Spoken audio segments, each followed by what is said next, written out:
I am really glad all of you are listening today because I have some guests on the show that are going to help me understand some things that I don't know nothing about. And that is the worship ministry. Of course, as a lead pastor myself, I do know a little bit, but there is so much to leading a worship ministry. And I know it's a pain point for many churches, but that doesn't mean it has to be. So we have Tara Banks and Nate Davis on the show. Welcome to both of you. Thank you. Hey, thanks so much. Thank you. Both of them serve at Seacoast Church. Worship pastors, glad to have you here with us. And looking forward to our conversation that you guys will help share about worship ministry. By the way, go ahead and just check the show notes. The worship department. I'm going to spoil everything. They've got this group coaching stuff. It's awesome. It's amazing.theworshipdepartment.com. Link in the show notes, and department is DEPT. So it's kind of abbreviated there. So theworshipdepartment.com. And we certainly want to thank our sponsor, Southern Baptist Theological Seminary. Been talking about all that they do for church revitalization. They've got a great program that can help you, and you need to learn more about it. Go to sbts.edu/unified. Again, sbts.edu/unified. Learn about the revitalization story at Shadowbrook Church with Pastor Jared Rumley. Fascinating story. He had a divided congregation. He does not anymore, and Southern Seminary was able to help him. I know that they can help you and get your education in the process. So sbts.edu/unified. All right, Tara, Nate, first time on the show. Welcome to Rainer on Leadership. Let's talk worship. Let's do this. And I have some questions that I want to ask because as a lead pastor, now I have a worship pastor. He's great. He's awesome. And by the way, I love his definition of worship, saying yes to God. I asked him that one time. I was like, what is worship? Like, what is that? He's like, well, it's saying yes to God and everything that leads up to that. I was like, that's a really good answer. I don't know what your answer would be. But let's talk about developing leaders. Tara, this is something that I see a lot with the churches that we manage and consult and the churches in our network.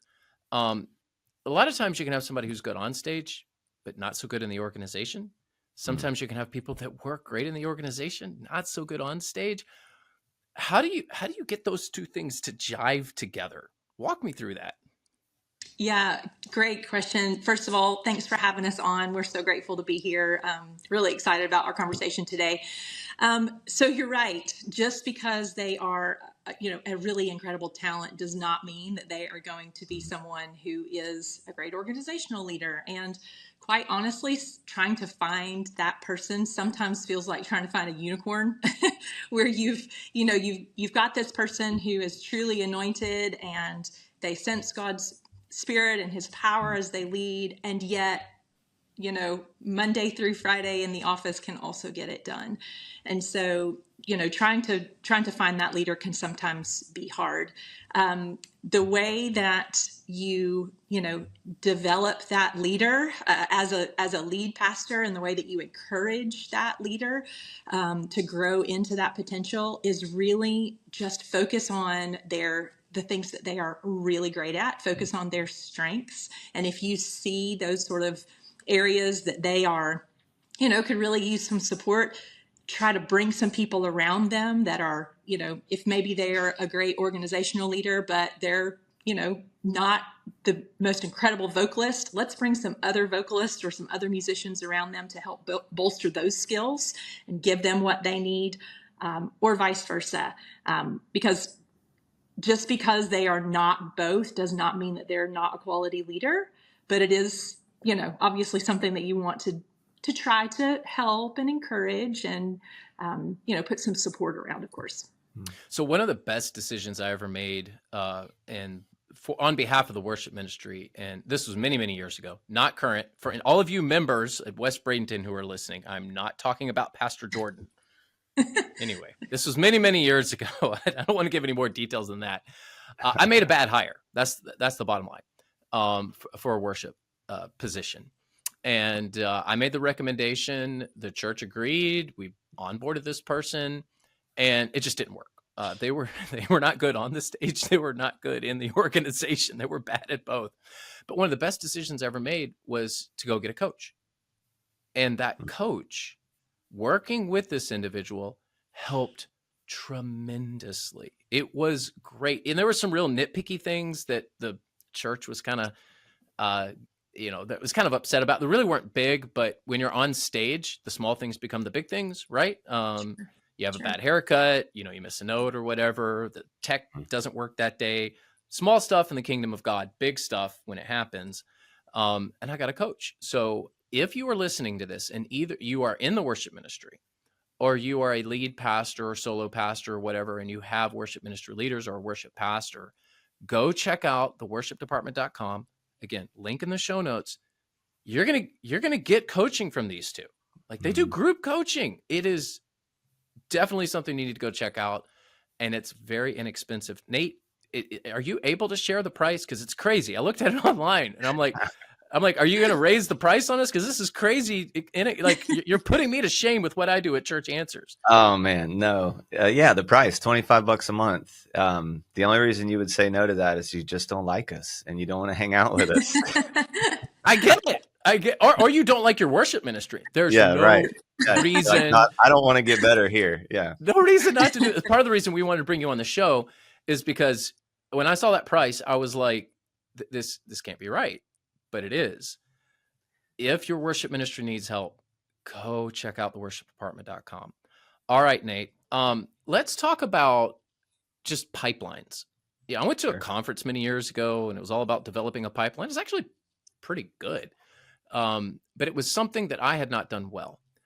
What does that look like in the worship ministry? Like, how do you develop a pipeline for music and worship and tech and all the stuff you guys have to deal with?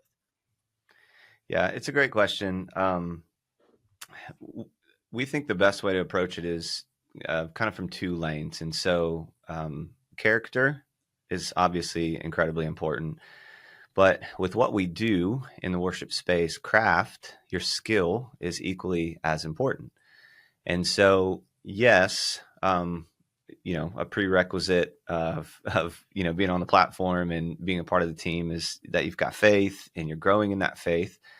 But at the same time, we don't want to just say, man, I played guitar, drums, or sang in high school, and I haven't done it in 30 years, but I'd be great on your team. It's thank you. Yeah, let's talk about that. But at the same time, we want to grow in that craft and that skill at the same time. So when it comes to auditioning, onboarding, pipeline, a big conversation that we have with a lot of churches, and typically churches are in this, usually in a season, especially in seasons of growth, where the team needs to grow. They're recruiting, they're looking, they're putting things out, in the announcements, whatever it might be. And they need somebody that can play that instrument or sing that song next Sunday. And we talk about that. That's like auditioning for the platform. You need to be mature and you're like spiritually mature, good enough in your craft that you can do this next week because we are in such a need. And that's good. I mean, that works. We've done that a bunch of times, planting campuses and planting churches. But what we like to steer churches towards and teams towards is stop auditioning for the platform, because you're going to burn yourself out. That just gets tiring. It's a hamster wheel that never ends. And start auditioning for development. So the thought behind that is you have some like core competencies for instrumentalist and vocalist. And you say, and that's like kind of how you handle auditions. And let's say it's a vocalist, that the base core competency to be on the team is I have a walk with the Lord that we can confirm, and that you can hold pitch. Like you can actually sing and hold pitch. Welcome to the team. You are now in development with the worship ministry. We're not promising, and ideally in your pipeline, people aren't seeing the platform. It could be weeks, it could be months, depending on how well your team is developed in how much time you have to spend with people. But so that's the thought of the pipeline. Same with instrumentalists. Do you have a walk with the Lord? And do you own the instrument that you're preparing on and that you play? And if you're competent on it, you own the instrument. You don't need to come to the church to practice your drums or anything like that. Like, you own it. You can do it at home. Welcome to the team. You're now in our development process. And so that's kind of how we handle, working with churches when it comes to, hey, we need to develop more people. We need to grow our team. We need to do these things. I get it. Sometimes you have to go out and find the drummer. You have to go out and find the guitar player because we need them quick. But if you can get to a place where we're thinking, Tara and I use this term, begin as you mean to go. So let's start this thing, how we want to do this. We might be a church of 200 now, and it doesn't make sense for us to have a development or a leadership pipeline. We're only bringing in one person a month. Well, just begin as you mean to go, because someday you're going to be a church of 1,000. And you're going to have 50 people on your worship ministry, and you need to have a foundation in place that you've been working for years. Mm-hmm. So that's kind of how we approach pipeline in that. And so within the growth of that, it could go a bunch of different ways depending on the DNA of the leadership, the culture of the church, the potential development that you already have for potentially small group leaders or your discipleship programs. So, worship, the thing with worship, especially when it comes to developing leaders, we don't want to create something overly separate from the church. We want to somehow make sure that as we're raising up leaders, on the craft side of things, that maybe the character side of things, the spiritual growth, is intertwining in with the development maybe that the church already has. And so that's why there's a beginning with churches that could be very similar. But once we're in, we really want to find the DNA of that leadership and that church and create that pipeline so it's together. We're not being like, well, we're worshiping, we do it over here. It's like, no, we're part of the church and we're supporting the overall mission and vision there. And our leadership development supports that. So there's a lot of cool ways you could do it. And as far as growth goes, but with craft and character, we've set it up with churches where once a month they do a craft or character night with the team, where we've set it up to where if it's a craft night, they've got instruments around the building and you've got people who are coaching. So it's like a night of lessons, and the guitar player is working with guitar players and the vocalist is doing vocal lessons. If it's a character night, we're in small groups and we're reading through scripture and praying for each other, building community, building culture, and all that can be intertwined in that bigger picture leadership pipeline. I love that suggestion right there. That's gold. You can develop your teams for worship in a small group setting. And I think that is just a brilliant idea. I love the differentiation between craft and character.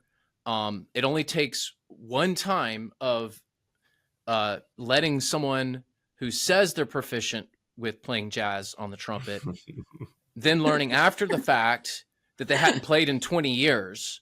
Facts. And you're like, what was that on Sunday? Yes. And I'm speaking from experience. Yes. And then Miss Shirley coming up to you on the Sunday and in your solo pastor church, where she's like, I'm going to sing a special today, and looking at her husband going, Herbie, and he's like, don't. And I'm like, but are you going to tell her no?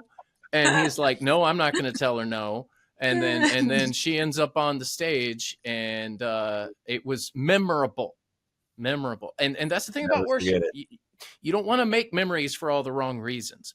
True. So Yes. Tara, Nate mentioned an audition. Now, for I think a lot of our audience is like, yeah, we do that. It may be a bit more informal, but we do that. Sure. And there's another segment of our audience that's like, no, if people say they can sing, we just put them up in the choir. Walk me through, give me just like the quick version of what does an audition look like? If somebody's never done this and they lead the worship ministry at a church, whether they're a pastor or a volunteer, paid or not, what does that look like? What does a good audition look like? Great question. And I think the even before the audition, sort of the back end work that needs to be done there is to decide what are, as Nate mentioned, some of these core competencies that you want your, people to have. If they're musicians or they're vocalists, it might be as simple as if you're a vocalist, can you hold pitch? Or if you're looking, for something a little bit more advanced, can you find a harmony part? So just identifying some of these core competencies. If you're a drummer, can you keep time? If you are a guitar player, can you play a lead line? It's those types of things. So I think that's really important to do first, and then to get really clear on why you are auditioning. Are you auditioning to grow and develop the team? That would be, obviously, yes. Or are you auditioning because, you just want to have more people on the team? Or is there an actual need? Or is, you're trying to start a choir, or, whatever it is. So I think it's really clear to get clear on that. And then that will inform, how you bring people onto the team and for the reason, for whatever the reason is. So perhaps an audition might go something like this. Let's say you make an announcement to the congregation in whatever way, on social media or, on a Sunday morning.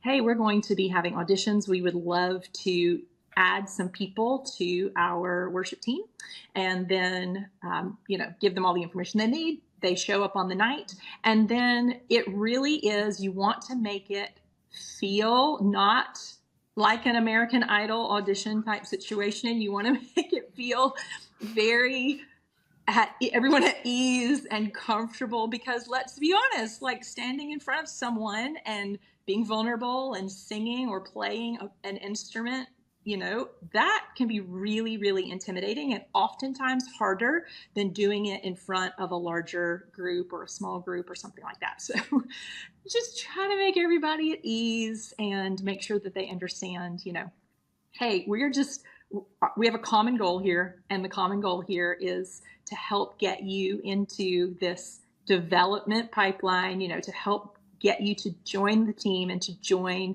what we are a part of. And so it's listening to them sing, listening to them play, and then immediately giving them some positive feedback, in the moment. That was incredible. Hey, we're not going to say things that are untrue, but we're going to give them encouragement. If nothing else, we're encouraging their bravery for stepping in and being willing to do such a brave thing in front of, one or two people.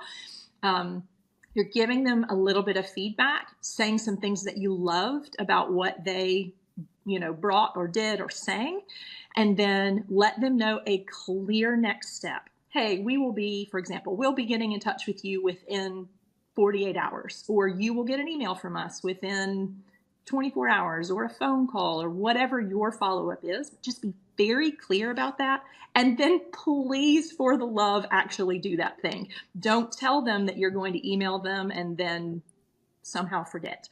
Let's please be people of our word. So we will get in touch with them. And if it is if you're building something like Nate talked about, where you're building a development process, then, the email, the phone call can be, it is a yes for development, and we are going to start this path with you, and you sort of lay out the path before them, as far as what that's going to look like based on your specific need of your ministry and your church. If it is actually like they cannot hold a tune, they cannot keep time, they literally have never picked up an instrument before, they tried it for the first time in the audition, type of thing. If it is truly that, and it really is probably a no, then that is best done in person or on the phone, not an email, not a text. And then it's always a redirect to a yes. So for example, what other areas in the church are you really excited about? Let me personally help you get plugged in with that ministry leader or with that ministry so that we can help you grow. And then let's get you some voice lessons or guitar lessons, or let's connect with some people and try again in another 6 months, 8 months, whatever it is. You always want to give people a yes if you can, and a way back if you can't give them a yes. So just a couple of quick ideas. That is a great suggestion. So we're talking with Tara Banks, worship pastor at Seacoast Church, Nate Davis, worship pastor, songwriter, creative. You've got a long list of things there that you do. Both married with kids, have wonderful families. But what you need to know is to go check out the worship department, DEPT.com. Worship, Yes. the worshipdepartment.com. We got a link in the show notes. And go check out this group coaching. What'd you say, Nate? $25 a month? $25, man. Come on, come hang Why? out. That's so cheap. You should not do it that cheap. You need to raise your price. But hey, before he does, go check it out and get that price locked in. They would love to talk to you about group coaching that they do. They do an amazing job. I know that there are many people listening to this. They're like, yeah, my worship ministry could use this. Maybe you're in the worship ministry. All right. So Tara was talking a little bit about this audition. And for a long time, the worship ministry, now this isn't every church, I'm talking generalities, but for decades, the worship ministry tended to be the more loose of all of the ministries. And what I mean by that is, if you wanted to teach in a church, there was like these expectations and standards, and you can't just waltz into the church, say, I'm going to teach on Revelation, and the pastor goes, sure, here's a classroom. That you were going to be interviewed, and it was going to be a process.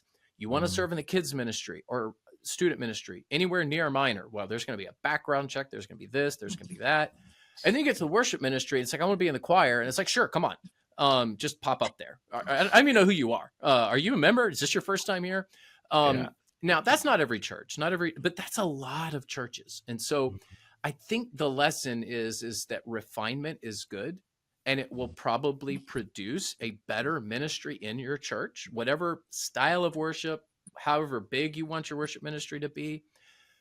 What that did was the worship ministry for a long time, for decades, was like the biggest ministry in the church, because you just had a boatload of people in the choir and you just tried to grow that thing as big as you could. Now, there's benefits to that model, and then there's some downsides as well.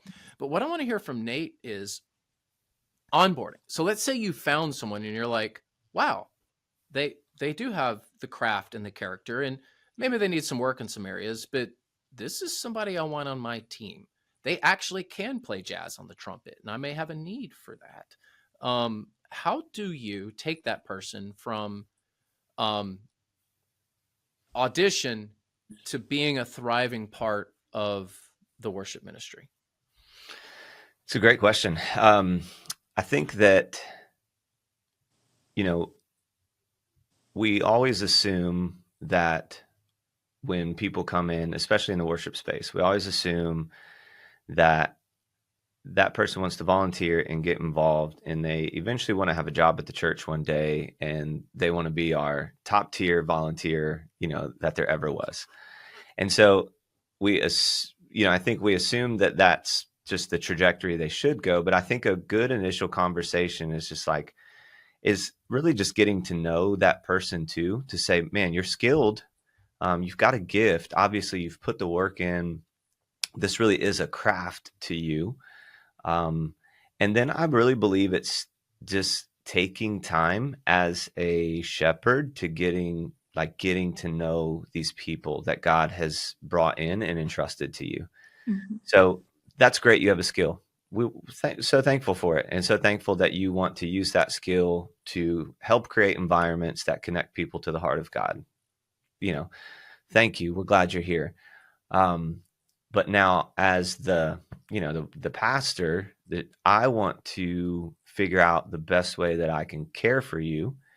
And we've still got this thing we've got to do every weekend. Obviously, Sunday's always coming. And so, yes, there's certain standards that we're putting in place for Sunday mornings with, as far as like the quality of music, the quality of production, depending on the house that you serve in, what all that might be. But also I now look at, this amazing, jazz trumpet player and say, I see your jazz trumpet, but I also see that your name is Dave. And I also see that you've been married 20 years and that you've got 4 kids and you actually work 40 hours in IT. Mm-hmm. And so let me figure out the best way I can come alongside of you as a pastor and say, dude, thank you. I'm so happy that you want to be a part of what we're doing. And we're going to have a lot of fun creating music so that people can connect with God. But I want to now figure out how, and what I'm doing in that process is figuring out how far does that volunteer, does that person, how far do they really want to go? Yes. Are they just looking to find community and play music? Are they looking for a stage to play music? Hopefully we'll figure that out pretty early on. And are they looking for community?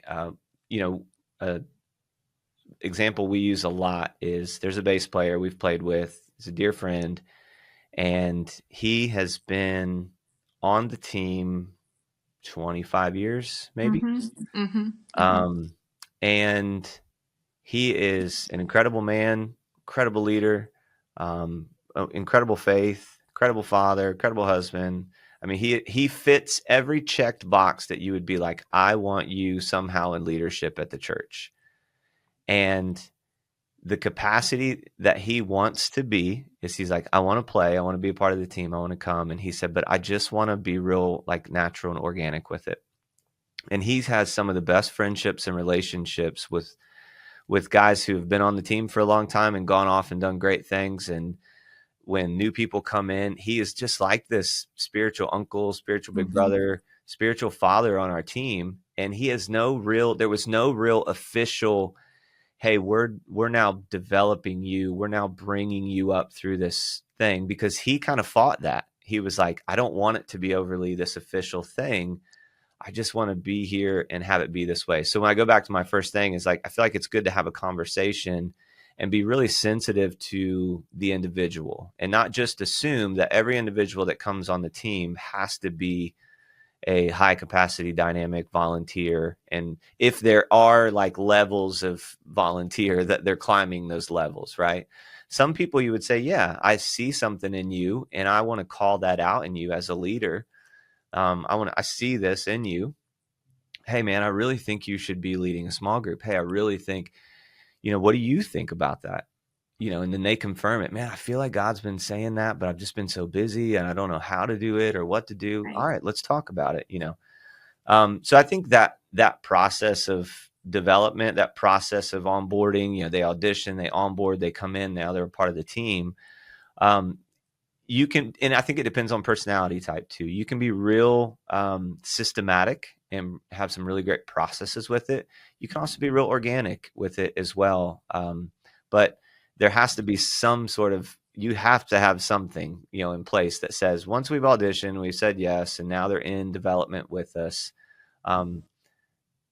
Let's just there's kind of like a proving ground time of who are they, where are they? And some of this is going to be over time too, man. It could be 10 years Yes. where somebody, all of a sudden you're like, there it is, because they might be, in Tara's case, 17 when she joined the team. Tara doesn't need to be, a 17-year-old doesn't need to be sent up the leadership pipeline really quickly. I was 22 and did not need to be sent up the pipeline really quickly. Needed some time to brew and steep there a little bit in the culture and grow up a little bit. But I think, just to answer the question, I think every person's going to be very different. And I think you just need to be really sensitive to their journey and where they are in life and what they have the capacity to do and be a part of. But I think, to Nate's point, if I could just interject, is that one of the coolest things about that is that to have vision for those people for the long haul. That you're not just seeing them as a volunteer or a potential staff member for this season, but that you're seeing them as someone who is going to impact the ministry for decades. And then that's the path we want to set them on, because the goal is not to have a volunteer that's with us for 3 months and then leaves and goes to another church or whatever. The goal is to create a culture that keeps. Yes. Right? It's a culture that not only keeps us as leaders, but also keeps our people and helps them to want to stay around for the long haul to make the biggest impact in ministry. Yeah. Well, we certainly want to thank Tara Banks, Nate Davis for joining us on the show today. You got to go check out their group coaching. So if you're like, how? This all sounds good. I think I've got some good ideas.